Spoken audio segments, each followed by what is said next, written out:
Sunday afternoon. The sun was low enough to cast long shadows over my front yard, and the air had that heavy, lazy quality that makes you want to avoid unnecessary human interaction. I had just come back from several days away, house sitting for my mom since Thursday. My head still throbbed from a hangover, the kind that makes you want to slip into invisibility and glide through the day unnoticed. But there I was, walking toward my mailbox. In my country, the mail doesn't run on weekends. We all know that. But I'd been gone for 2 days, and that meant there'd be a small collection of envelopes waiting. I just wanted to grab them, get back inside, and shut the world out. That's when I saw her. My brand new neighbor, probably in her early 30s, standing in her front yard. She had only moved in on Friday, while I was away. And before I could even get the mailbox door open, her voice cut through the quiet afternoon. Don't check your mailbox on weekends. They don't deliver on weekends, so don't check it. The tone wasn't friendly advice. It wasn't neighborly. It was sharp, clipped. A tone that told me exactly how she saw herself in relation to me. Someone entitled to instruct, to correct. In that moment, I knew in my gut, this was not the beginning of a warm, neighborly bond. But I wasn't in the mood to engage, not gently anyway. The hangover made my patience razor thin, and something about the bossiness of her tone made me want to push back. So I looked at her, held my envelopes, and said in a dry, sarcastic voice, I know. It's just that I've been kidnapped in the basement for a week, so I had to check the mailbox. The absurdity of it felt obvious to me. Nobody I know even has a basement. My country's houses almost never do. My delivery was laced with sarcasm so thick, I thought there was no possible way she could take me seriously. She froze, eyes wide. I half smirked, turned away, and walked inside. That, I assumed, was the end of it. But 25 minutes later, a knock at my door broke the quiet. When I opened it, 2 police officers stood there. They explained that they'd received a report.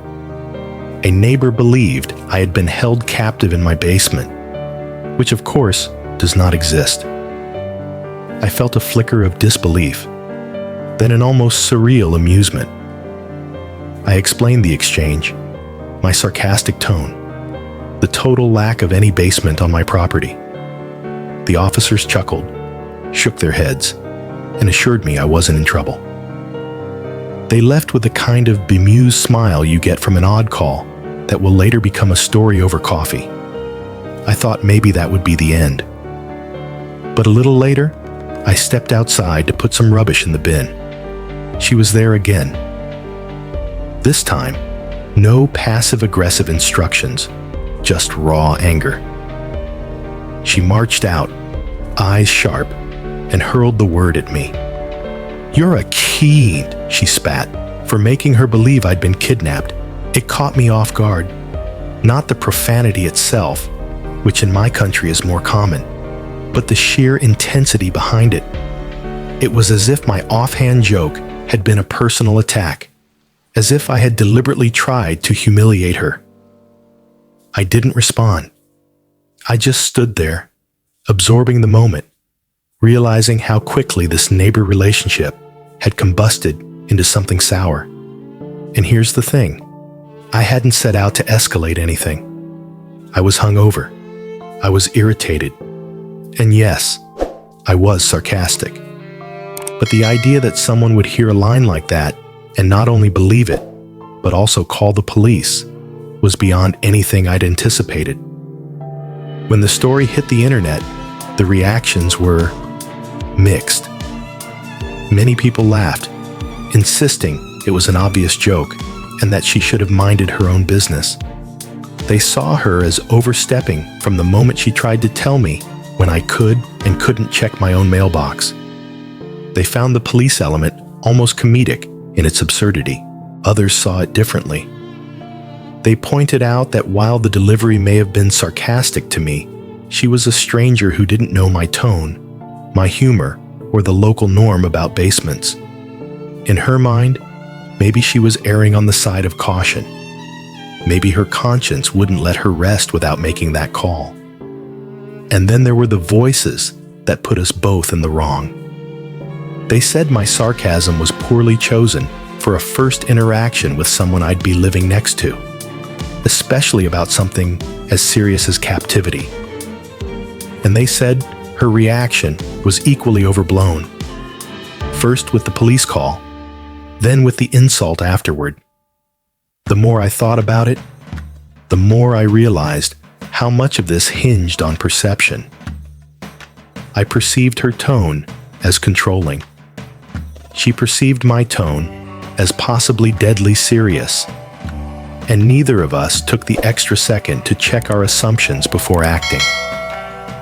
From my side, I felt like I'd been met with unnecessary condescension. From hers, she may have felt like she'd just stumbled into a potential crime scene. And when those two interpretations collide, it's not the truth that drives the outcome.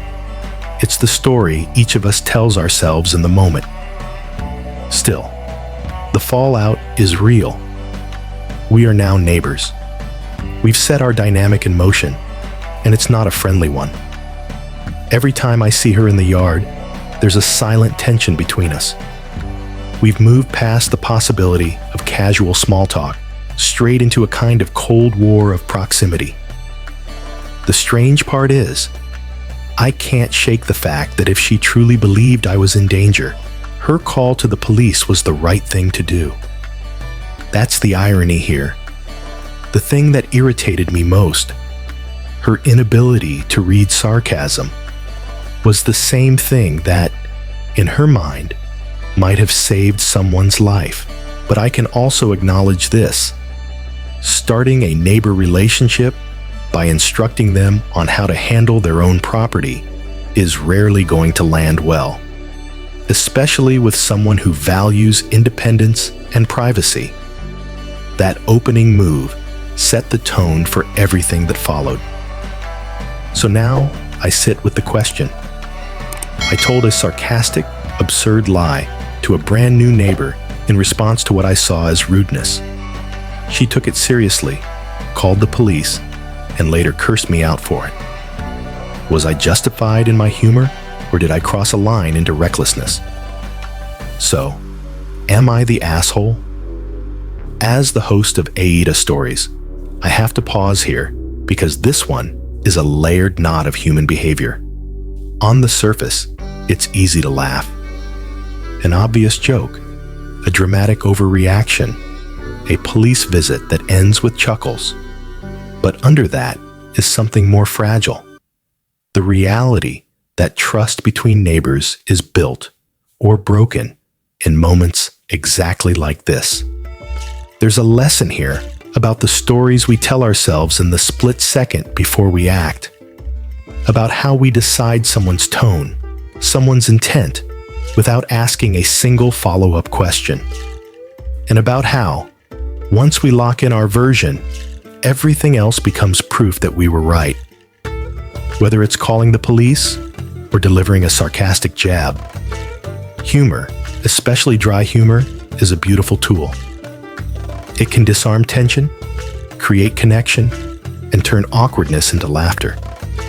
But humor, especially dark humor, can also be a mirror that shows us where our shared understanding ends. For some, the neighbor's reaction will be maddening. A case of a busybody inserting herself into something that didn't matter. For others, it will be proof of a rare kind of vigilance, the sort that might save someone in a real emergency.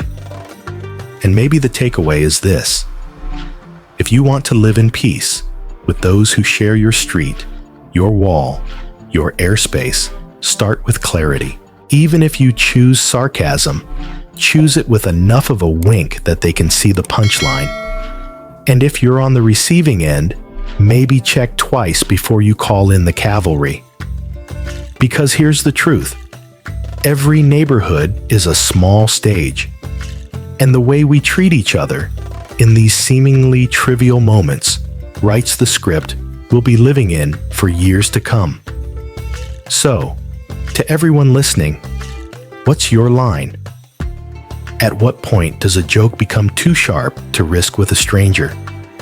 And when does concern for someone's safety outweigh the possibility that you've misunderstood the entire thing? I want to hear your thoughts.